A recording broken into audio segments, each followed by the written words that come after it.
have the right to have an attorney present. If you cannot afford one, one will be appointed to you, sir. On November 3rd, 2024, officers observed defendant's motor vehicle traveling at a high rate of speed, 105 miles per hour, making unsafe lane changes, cutting off several other vehicles, and driving through narrow two-lane construction zones and on the Sam Houston Tollway. The officer was able to catch up with the defendant and initiate a traffic stop. Officer made contact with the driver and observed mild odor of alcoholic beverage, red bloodshot eyes, and a slight sway. Officer observed a brown bottle of alcoholic beverage under the passenger seat, open and half empty. SFSTs administered, HGN 4 out of 6, walk and turn 4 out of 8, one leg stand 3 out of 4. Defendant denied drinking anything, then claimed to have only consumed 1 beer. DICs were read and breath was refused. Blood search warrant was obtained and executed. Are you telling me that he's going through a construction zone at 105 miles an hour? That's what I have here, Judge, per the dams. Any prior DWIs? Mind checking? Or any kind of other reckless driving? I don't see anything that has to do with driving on his record. There's a lot of construction on the toll road. If you're going that fast, probably pass through it, rather You're quickly. supposed to slow down at an extreme slow place when you're I agree. extremely slow pace when you're going through a construction zone. I agree. Mr. Leroy, I'm going to find that there's probable cause to go forward with the case, and I'm now taking away your privilege to drive. You're not allowed to drive at all. Do you understand? Yes, sir. You will be signing an affidavit with me, and I hope you take it seriously, because if not, you will be facing 6 months in jail and a $500 fine every time you drive. And I don't care what your excuse is. Mother Teresa needs a ride to church. You come down, we will have a hearing, and you're facing 6 months in jail and a $500 fine every time you drive. I'm also ordering you not to consume alcohol or illegal drugs, and I'm going to randomly test you. If I find that you're consuming alcohol or any kind of dope, likewise, you will go to jail. You will not get any more PR bonds. Do you understand? Yes, sir.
These are 2 different affidavits that you're going to be signing.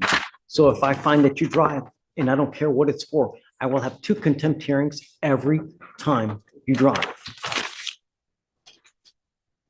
You have a lawyer. It is your responsibility to stay in touch with Mr. Aigle, and he will tell you when you have to come back to court. If he comes back to me and tells me he can't get a hold of you, you pick up a new case. You violate conditions, I will put you in jail. You will not get any more PR bonds. Do you understand? Yes, sir. Okay. All right, we'll have you go. Thanks. All right, you are Eric Matthew Mack. Yes, sir. Mr. Mack, you're charged with criminal trespass. You're facing up to 6 months in jail and or a $2,000 fine. You're also charged with interference to the duties of a public servant. On both of those, you're facing up to 6 months in jail. We're going to do probable cause. You have the right to remain silent. Anything you say can or will be used against you. You have the right to have an attorney present. If you cannot afford one, one will be appointed to you, sir. Okay. On October 30th, 2024, officers were patrolling an apartment complex in Harris County, Texas, that is known to have a high amount of crime. Officers are familiar with the property manager who has complained about trespassers in the past. There were multiple no trespassing, no loitering signs throughout the apartment complex. Officer observed the defendant walking around the apartment complex wearing a hoodie with the hood up and a mask covering his whole face and holding an unknown object in his pocket. Officer asked if the defendant lived in the complex, and the defendant did not answer. Officers believe that crime was afoot as defendant refused to remove his hands from his pocket. Officers attempted to Terry frisk the defendant for any weapons. The defendant refused to be patted down for weapons. Officers attempted to detain him for a criminal trespass investigation, but he refused to be placed in handcuffs. He resisted to be placed in handcuffs, and it took 4 minutes. It took 4 deputies to detain him as he kept pulling away and moving his hands away from each other. It was determined that the defendant did not reside at the apartment complex. Mr. Mack, I'm going to find that there's probable cause to go forward with the case. How old are you, sir? What do you do for a living? Why not? Sorry? I'm retiring. I can't hear you. I'm retiring. There are so many people that are hiring. It's ridiculous. Did you graduate from high school? Yes, sir. Okay, so what's the next move in your life? You're 21, you ain't got no job. What are you doing with your life? Military. That would be a great idea. Holy moly, that would be awesome. Really. That will give you structure, it'll give you discipline, and it'll get you a job. That would be a fantastic thing to do. But jobless, no prospects, no future at 21, that's not going to bode well for you. So I'll appoint your lawyer today. But this is it's where one of the things two things. escalate. Great Refusing idea a if you wanna go to Terry the frisk, military. If not, basically you a must quick get a pat down job, for and I'm weapons, making that a condition of your immediately bond. raises suspicion. Do you understand? Courts You cannot often just side with smoke weed and officers play here Xbox because and it's do nothing considered a all day basic without no safety regard to measure. your future. It's not Was going to happen. resisting worth it? Probably not.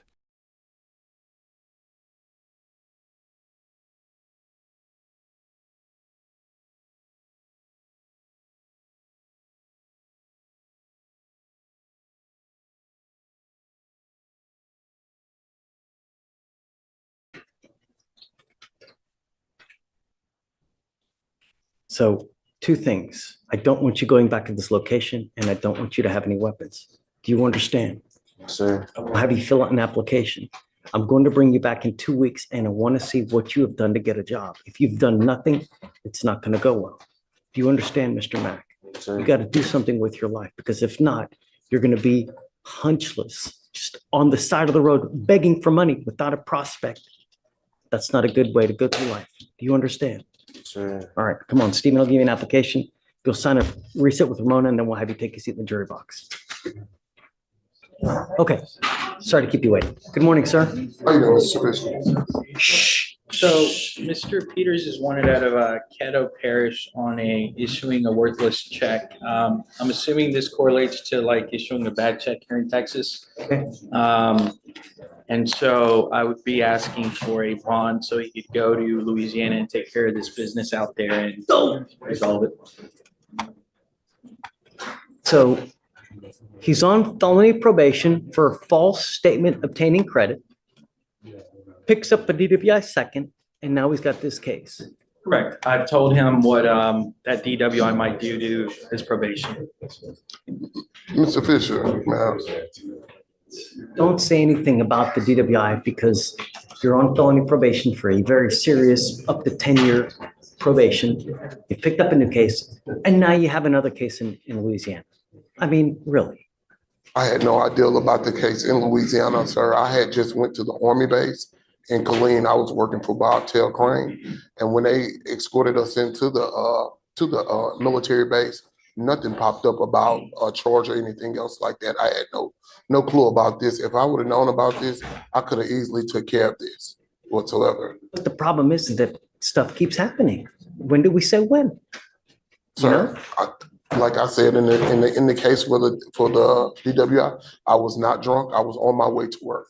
Really, now's not the time to fight those cases. My only point is that it just, stuff keeps happening. Yes, sir. State's asking for no bond. In addition to the federal probation he's on right now, we're also seeing. He's on federal probation too? I'm sorry, I thought you said federal, but the 3-year probation that he was on right now from the 185th out of 2022. He also had a deferred revoked in 2010 from Montgomery County that resulted in 10 months of TDC. He also had another TDC trip for tampering with government record in 2008. He had an evading of a motor vehicle, which is a state jail felony that was reduced to a lesser evading from the 351st in 2007. He's also had a couple theft arrests that resulted in dismissals. He's also on a DWI second here in Pen trips you got? 2? Sir, Times you been to the pen? it was just one time, sir. It was just You're one saying time. how many times you've been to the penitentiary, Amy? I'm seeing at least 2 here for TDC, No, one in 2008 and another in 2008 from Montgomery. no. It was only one time. Here's the thing. If you have 2 pen trips, you're what's labeled a true habitual. Anytime you pick up a serious felony, you're looking at 25 to life. So when you're out there in the free world, you have to be extra special good, because if not, you could be looking at a minimum of 25 years to life. Yes, sir. No, I'm just giving you facts. Judge, if I could argue for my client a little bit, he does have criminal history. The issue here is he's got this DWI. He's made bond on that. He's got a bond there. He is on deferred as well on the 185th. I don't show a court date there. I don't see anything happening there as of yet. The only thing he's here in front of you right now is for issuing a worthless check out of Louisiana. This is something that could easily be taken care of possibly by paying something even from here. If not, he is willing to go to Caddo Parish and avail himself to that parish and figure that out. It's not a serious case, Judge. He does have history. He was, from what he tells me, he was unaware that this popped up. I don't know when this actual case was issued, when it was presented, when it was filed. Is this a new case? Is this an old case? It was issued October 31st. The offense date was September 14th. Of this year, October 31st of this year? The warrant was issued I'm this sorry, year. 24? Yes, the warrant was issued this year. The offense date was September of last year.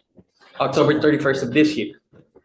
They issued the warrant on October of 24, but the actual alleged offense date is September of last year. of 23.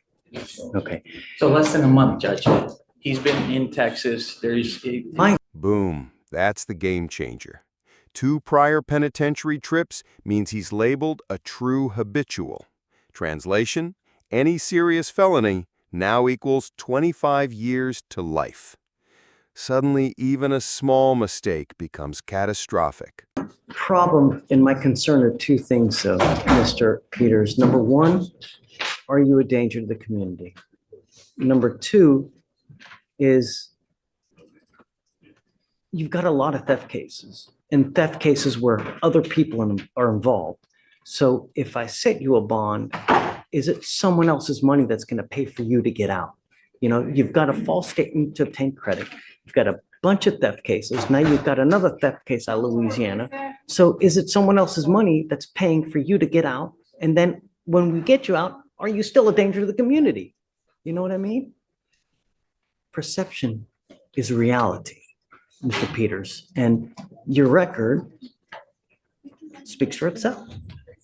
Can I say something, Mr. Fisher? Just don't talk about the No, cases. I'm not talking about the cases.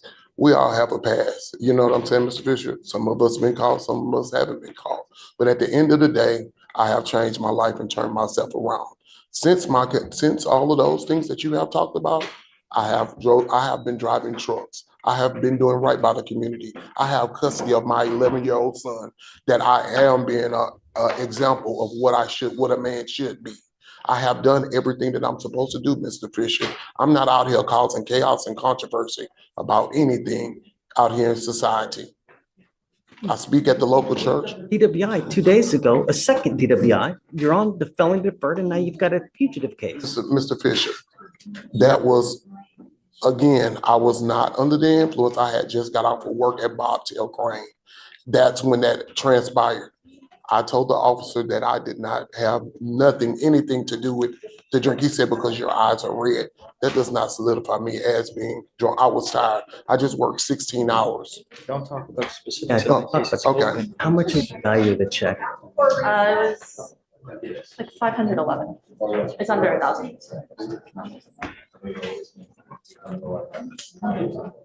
Judge, he hasn't made a mistake in your court. We're just asking. But my concern, Ricardo, is where is he going to get the money to pony it up? Well, Judge, I know you're speculating that it could be the public's money, but it could also be his money. I mean, he's been working for 5 years. He's got a CDL. He worked at Superstar Logistics for 5 years before working for Bobcat Crane. So he's been gainfully employed. It could easily be his money. I mean, there's nothing to say that it's the public's money or anything like that. He's got a history, but he's got no history with you. And so that being the case, I would ask that he be allowed to make this right. If he messes up at that point, I got nothing to say. But at this point, he hasn't messed up in your court. Opposed to a bond? What if we set a high, what if we set a high bond? You know, I mean, it's gonna be a couple thousand. You know, it's gonna be 5 to 10,000. I can stop you, Judge, but our position is no bond. You know, the problem is this, is that you're an inherent flight risk. So if I set you a bond, you're gonna have to pony up all that kind of money to get out. This is no 10% deal. You're a fugitive case, man. So when we set you a bond, you have to post it in its entirety. No 10%, no 20%, just because of everything that you have open, you are an inherent flight risk. So you got to be aware of that. So if I do set you a bond, it's going to be at least, you know, 5,000, 7,500. So there's no way possible that I can, if it's 100% of that bond, there's no way possible that I can do that, man. I'm trying everything in my power. Got a good job and everything else like that. I See understand that. this, But this is just, not all bad news, because you're not wanted out of like Wyoming, Montana, Alaska, Louisiana. We have so many people here from Louisiana. We have buses coming about twice a week to pick up people to take them back and to bring them to from Louisiana. We really have, it's incredible the amount of people we have. So around 2 times a week, we have people shuffling in and out of Louisiana. What I would say is you should save your money and use that to hire a lawyer in Louisiana to fight your case. Because I'm telling you, has he waived yet? Yes. You'll be out of here within the next 2 to 3 days if you keep your waiver. Judge, if I may reiterate something, we're at November 7th. I'm still confused whether this was issued the 24th or the 31st. Either way, it's less than, even if it was the 24th, we're talking less than 2 weeks that this warrant has been open. He's got no knowledge of this. All of a sudden, he's being held 14 days in custody with something that just popped up. He's been in Texas working. I don't even know when the last time he was in Louisiana. This has been less than a month that he could have had notice that this was even present. They don't call him and tell him, hey, you got a warrant out. It's completely plausible that he didn't know that this was open. It hasn't been sitting for a year. It's been sitting for less than 2 weeks. Ricardo, the offense date was September 20 of 23, so it would have been like a year. The offense date, but when was This isn't your usual 10% bond deal. Fugitive cases demand the full amount. So if the bond is $7,500, he needs $7,500 cash, no discounts. If you were the judge, would you risk setting him free or keep him locked down? the warrant issued? October of this year, October 24th or 31st? October 2024. Okay, so we're at November 7th, less than 2 weeks. Thanks. I'm saying he had no notice that there was a warrant issued for him. He didn't know that. Okay. He didn't know the case was open. I don't know the last time he was in Louisiana. He hasn't been able to make this right. He's saying he didn't have notice of this, but the warrant has been open. I mean, I understand your argument, right? But it's still got to set him a bond. If he wants a bond, I'm going to set it, at a minimum of 5 to 7,500, Okay. and then you're going to probably have to make, I would assume, a good amount of that. That's just the nature of the beast when it comes to fugitive cases, right? But like I said, if you keep your waiver, chances are within the next 2 to 3 days, you'll be out of here regardless. You need to make the decision, but it's a matter of you're paying a ton of money to get out when you could also save that money and hire yourself a lawyer. Judge, one last thing. So we're talking about 100%. We're talking about, I don't know for sure. I'm just speculating.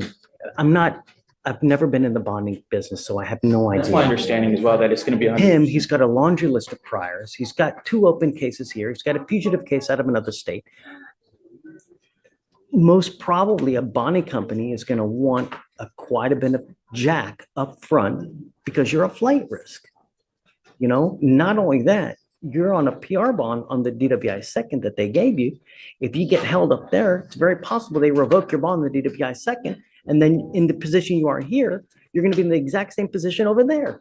That's why I'm saying, Your I mean- Honor, that's why I'm saying, Your Honor, I'm trying to get out to handle it and make it clear so that I can I handle know that you're everything trying to else. get out, but my job is to protect the community.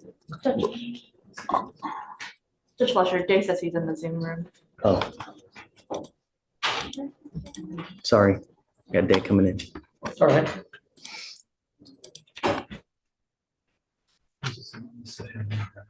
Mr. Kim, Hi, Judge. Are we Hey, still dude. approaching on Peters? yeah, he's in front of us now. Okay. I'm playing catch up, but Amy told me that you were considering a bond regarding this defendant. Yes, So I have strong objections to a bond being granted to for this fugitive case. I don't know if Amy has already relayed, and I don't know if you're familiar, but I was actually the prosecutor that put him on the deferred in the 185th. It was a PSI, and I was the prosecutor assigned to the case. And the 185th, when Judge Wong was still on the bench, is that he put him on a deferred, but he also had jail as a condition of his probation because they were concerned with how many thefts he had, along with the anti-theft course. And the reason why that's pertinent here is because what he's wanted for is issuing worthless checks issued on October 31st, 2024. On top of that, he's violated that deferred by committing another DWI second, along with a Conroe charge. And so he has a charge in Conroe as well. Well, it's finished now, but I believe it was after the deferred. Let me go back, Judge. It was on, well, there was two. Oh no, sorry, I was thinking of the older one. I thought there was a newer one. My mistake. It was older. But that still doesn't take away from the other arguments presented, is that it's the same type of offense. Less than 3 years after he was put on the deferred, in addition to the second violation in county, which the court can see. And that was as recent as 2 days ago. Has the And court given you any kind of guidance as what they're going to do? Do you know? I mean, I don't see. Well, I mean, I haven't heard anything from the 185th, but because this fugitive case, the warrant was issued out on October 31st, there's nothing to say that the 185th won't revoke his deferred for the violation. So on top of the DWI sec, to say nothing of the fact that there are obviously technicals because there is a positive for alcohol. So it's a combination of things that even if the court grants a bond here, if they revoke or file the prosecutors in the 185th file a motion to revoke, he's going to be without a bond there anyway.